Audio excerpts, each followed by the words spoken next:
नारायणं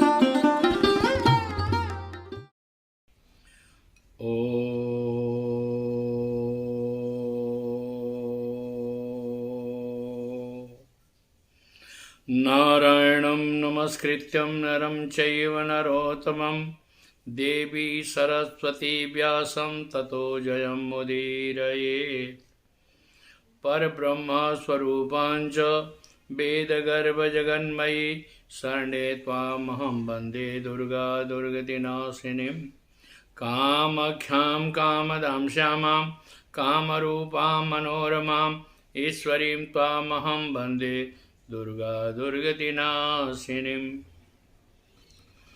खास करके आज का प्रसंग जो है, देखिए, भगवान परशुराम जी का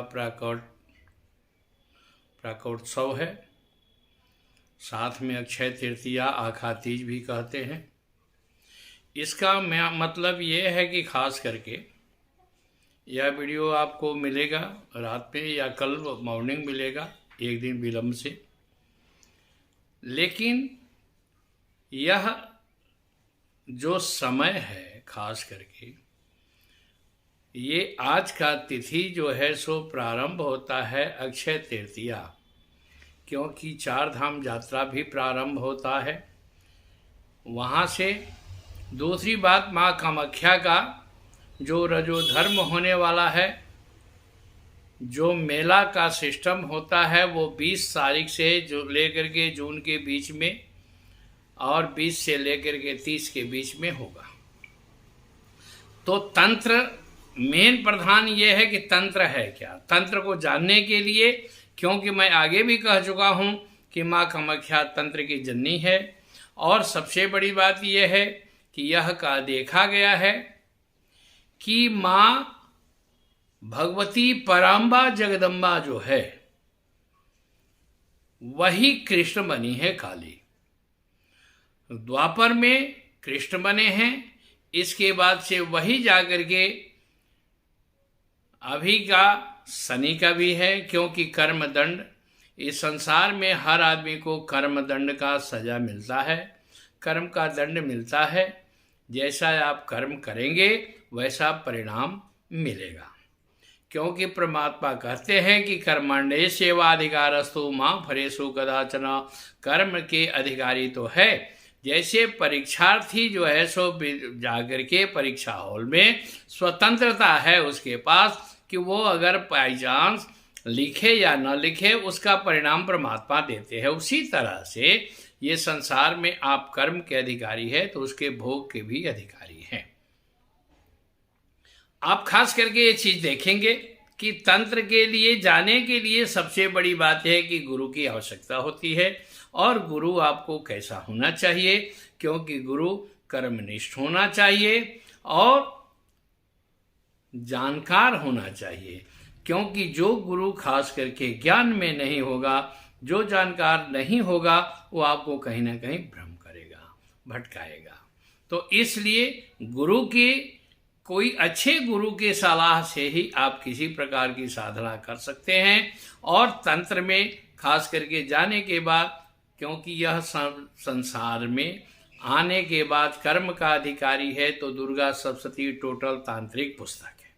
उसको आप चाहें तो जिस तरह से प्रयोग में ले सकते हैं। एक श्लोक भी जैसे भागवत का है, श्रीमद् भागवत का श्लोक या देवी भागवत का श्लोक, अगर एक श्लोक भी अगर स्मरण रोज करते हैं तो भी परमात्मा की कृपा प्राप्त होती है। उसी तरह से दुर्गा सप्तशती का अगर एक श्लोक भी अगर आप चाहें तो उसको बातन सिद्ध करके अपनी मनोकामना पूर्ण कर सकते हैं।